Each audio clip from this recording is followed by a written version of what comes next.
Social Security is one of the most complex and confusing federal programs. With over 2,700 rules, it's no wonder that we're confused about when and how to start collecting and who to turn to for help.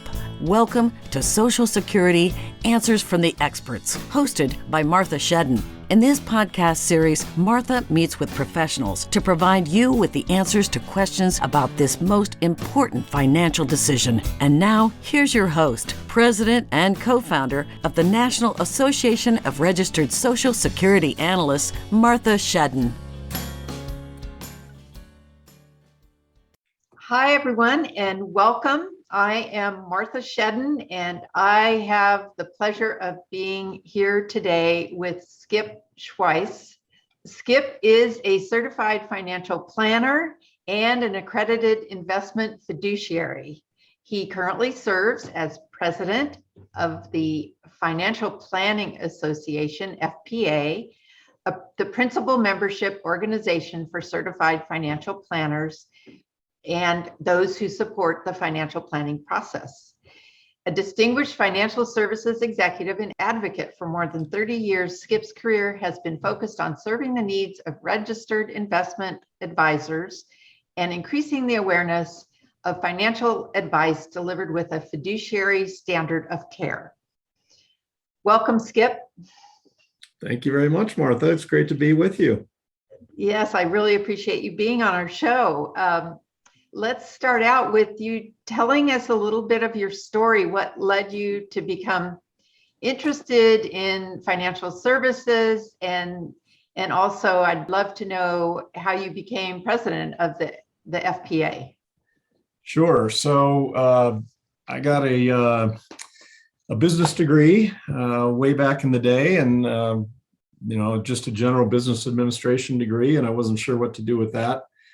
I worked in the retail business for a few years, and then I figured out I was going to be working Saturdays for the rest of my career while my friends were out playing. So I moved away from that, and someone recruited me to sell life insurance and mutual funds, and I tried that for a year, and I wasn't very good at it, nor did I like it.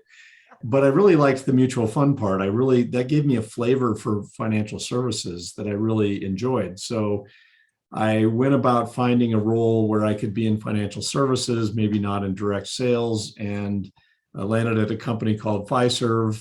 Their primary business is providing technology and process outsourcing for banks.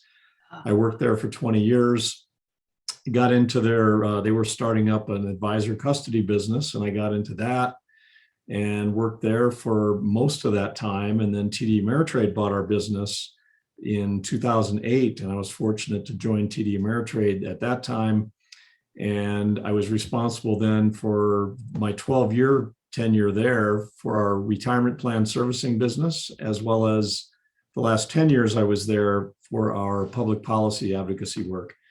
So that's sort of my quick career. I think there was a second question there. I'm just wondering how you became president of FPA. Is that an annual position, or how does that work?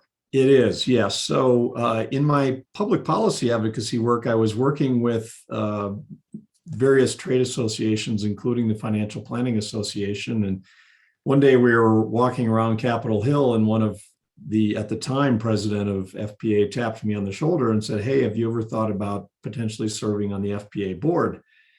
And I said I hadn't, but I gave it some thought. I looked into it. I ended up throwing my hat in the ring and was fortunate to get elected to a 3-year term in, I guess it would have been 2017, 18, 19. And then someone tapped me on the shoulder and said, "Hey, have you ever thought about throwing your hat in the ring to lead the organization?" And I did some more soul searching and whatnot, and threw my hat in the ring for that, and was fortunate to be elected.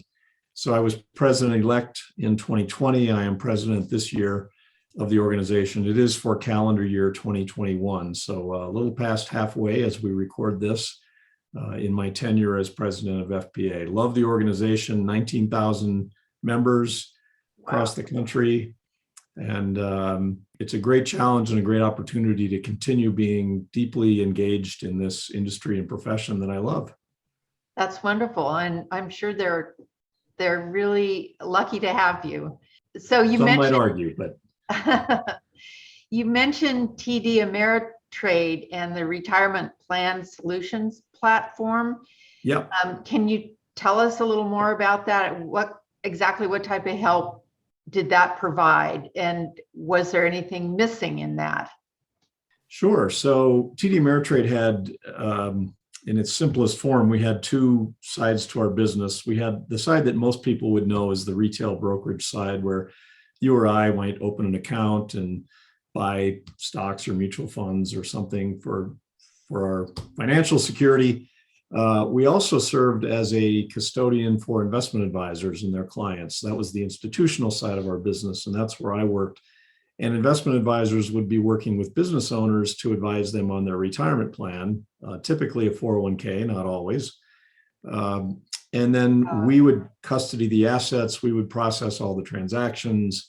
We would do the record keeping to make sure this pool of assets that a company had in its 401k plan was properly allocated to each of the employees, and all of the kind of testing and record keeping that goes along with all of that, maintaining the legal documents and putting up the website where you or I as an employee would go and check on our account balances and make investment changes and all of that. So we were kind of the back office for investment advisors working with businesses on their retirement plans. I see.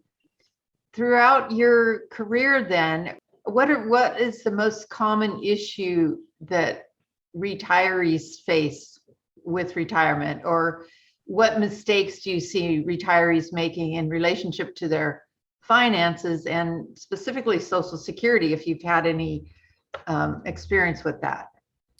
Yeah, I have. I've seen many surveys of retirees that ask them, what's your biggest regret or your biggest mistake as far as retirement? And I think every single one of those surveys I've seen said their number one mistake or regret is not starting to save early enough or not saving enough. Yeah. And I think that's true for many of us Americans. Retirement, when you first start in the workforce, it just seems so far away. Mm-hmm. It's decades away, and we have so many other expenses. We've got student loans, and we've got rent, and we've got car payments and insurance, and it seems hard to justify putting money away for something that's decades away. But then you get into your 30s and 40s and you start to think, maybe it's getting closer, maybe I should start. And it's just never soon enough. So that's one. And then Social Security, many people claim it as soon as they're able, at age 62 generally.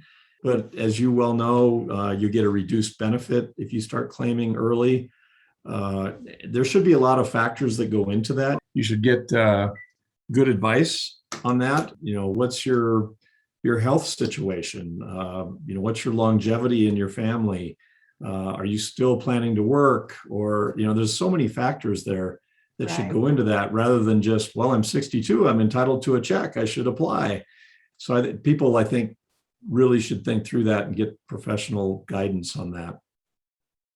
Yes, and I don't know if I've always found that word retirement, it doesn't necessarily mean quitting work and starting Social Security benefits. You can quit work and not start, or you can start your benefits and not quit working. So it's just a matter of educating, and the same thing about saving early, we need to be educated when we're younger, because that compounding growth is phenomenal if you start early.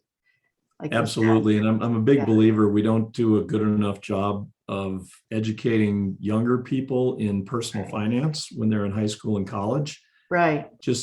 We all tend to have to learn that in our 20s and 30s as we're starting out making those decisions. We probably all make some mistakes along the way that I think we could do better. And then as we approach that Social Security or that retirement decision, you make a great point. It's not just all about stopping work and then starting Social Security. Sometimes there's overlap there. Sometimes there's a gap there. Yeah. Of course, that the longer you wait, up to age 70, depending on your age, that the lifetime benefit goes up.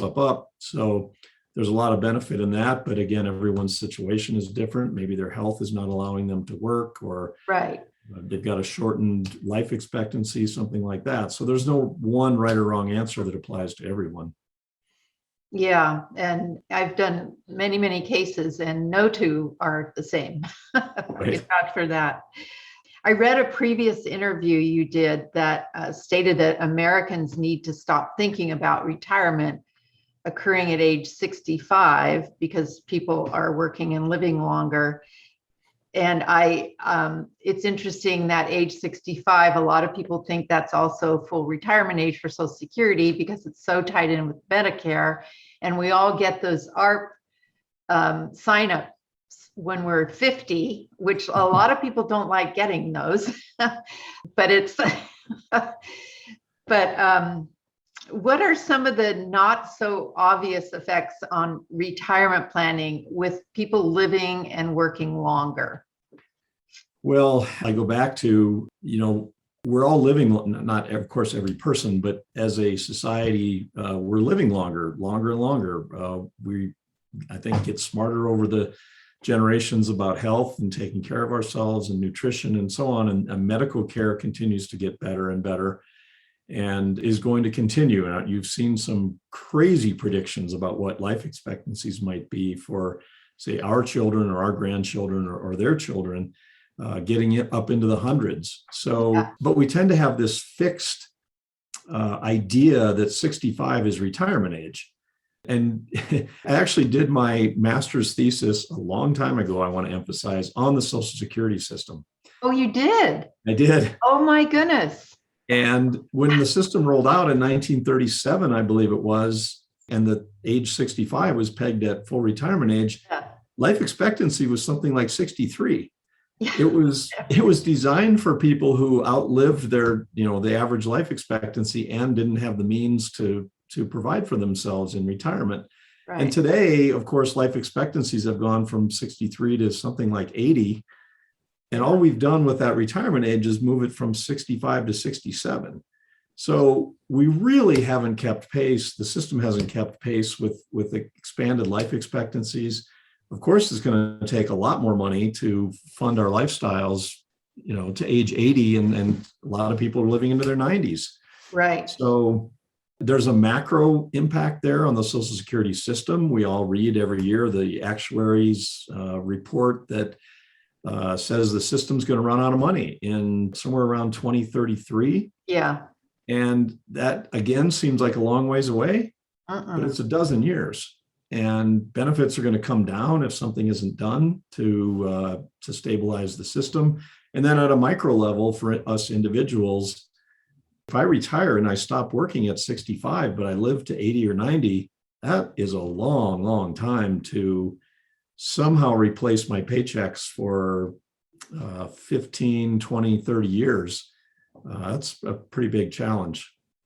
It is. And on the other side of that, with the Social Security benefits, though, even, the average benefit of, I forget what it is, maybe 1,500 this About year. right. Yeah. 20 or 30 years, that's 300,000-400,000 per person over those years. So it's a financial asset that should be managed along with our other finances. Good point. How about the Secure Act of 2019? That changed retirement plans in the US. What are your feelings about that? And what should people know about it? Yeah, I haven't looked at it in a while. I was actually involved in the probably mid-teens in lobbying for some of these changes, including pushing the required minimum distribution age back from 70 and a half to 72. That's a recognition that, again, people are living longer and working longer and maybe shouldn't have to take money out of their retirement account as soon as 70 and a half. And I know there's movement now to maybe push that back to 75 in coming years, which I think is a positive. It doesn't mean people can't take money out of their account if they need to, but they wouldn't be forced to. So that's one change. Another change was getting more part-time workers into 401k plans, whereas they didn't qualify before.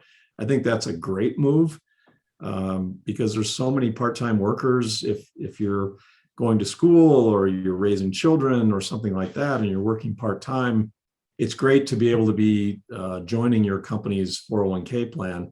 We know also from lots of surveys and studies that if people aren't saving for retirement through work, they probably aren't saving for retirement. And the IRA contribution limits are fairly low. You're not going to, even if you can max that for many years, that's good, but it is probably not going to be enough.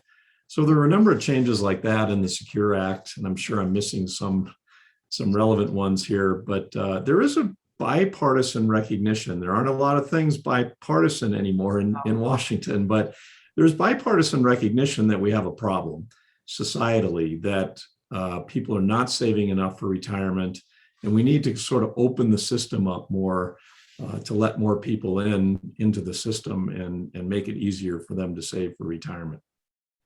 Yes, and that employer-based is such a good way, because, and then if they're automatically put into that and they have to opt out, Yep. it's forced. I mean, because hardly anyone's getting a defined benefit pension plan anymore. So that needs to be replaced. And it's been what, since the late 70s when individual retirement accounts were set up? I think it was. Late 70s or early 80s. Yeah. And that doesn't really work. We're not saving like we should. Agreed. It's largely government employees at this point that have the defined benefit plans. Right. And that leaves an awful lot of the rest of us who are on our own. And it's just really easy if I do it through work and, my employer takes that money out of my pay and puts it in my retirement account before I ever see it. I've really enjoyed that system throughout my working career. Right. Can you share something that you have experienced or discovered in your work or your past work that listeners would be surprised to know? Something I've discovered in my work? Or something you've learned, or something that would surprise us to know about you? Oh, about me? Yeah, or anything you want. Some people who know me know this, but I'm a mountaineer. At least I fancy myself a mountaineer. So I was born and raised in South Dakota, but I met a girl in college there, and I followed her to Colorado, and she and I have just been married 35 years. So that's congratulations. Thank you. That story worked out nicely, but she moved to Colorado to live with her sister at the time, who lived here. And I thought, well, I'll follow her to Colorado. I'll live there a couple of years and maybe I'll go back to South Dakota or something. Well, here I am. And I just fell in love with the mountains and do a lot of hiking, trekking, ascending, climbing in Colorado and up and down the West Coast, and have done 2 or 3 trips internationally as well.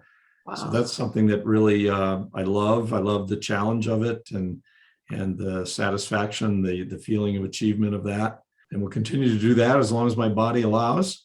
Another thing going back much further that not very many people know about me is I'm an Eagle Scout. That's something. I'm one of 7 children, and my parents insisted that all 7 of us reach the highest level of scouting. So that was a great experience.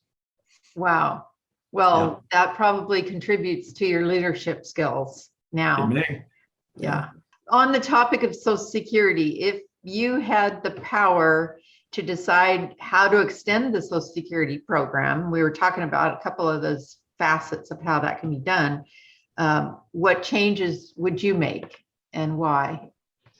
Yeah, I know the Biden administration, excuse me, this year has proposed adding the Social Security tax to people who make over $400,000 a year. I think this year the cap is about $142,000. So we all pay Social Security tax up to $142,000 of income.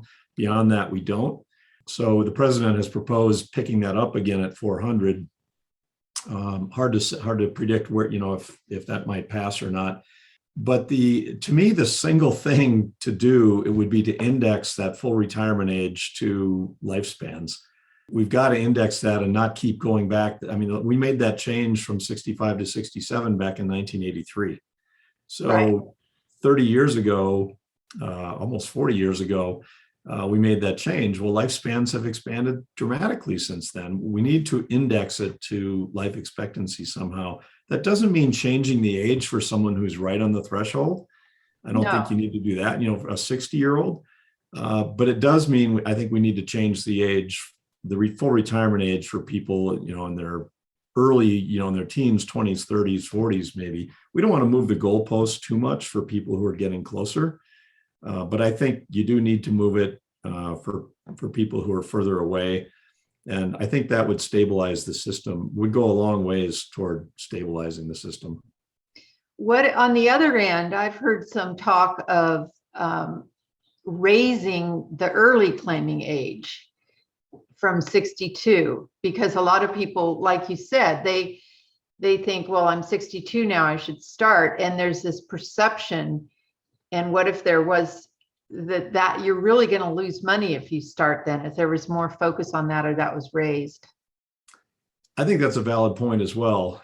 Today we kind of have these three ages. We have 62, you can start. We have the full retirement age, which for someone in my generation is 67. And then we have the 70, which is where that benefit caps out. You probably need to move all of those up again to reflect longer working lives and longer lifespans. As we sit here, I'm 59 years old, and I plan to work for quite a while longer. I love working. Now, again, not everyone has that option, but I can't imagine starting to claim Social Security at 62. And again, I go back to, I acknowledge there are many people for whom that is a good option and perhaps the best option for them.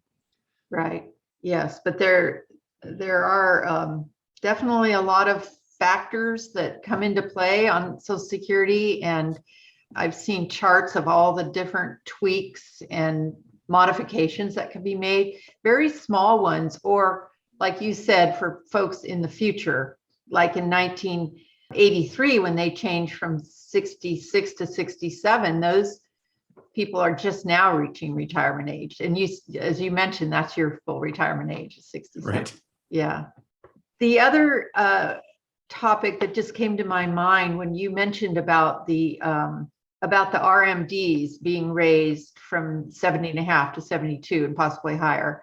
And I know from my work with Social Security that Social Security income can be taxed. That's another item that has not been indexed. And so now so many more people, their Social Security income is being taxed. But are you aware of that connection between, like you said, you don't have to wait till 72 to take RMDs. And as a gap between, when you have that income gap between starting Social Security, that there can be a tax advantage to using some of the retirement funds, which are 100% taxable in that those intervening years. Do you think CFPs are helping their clients with that topic?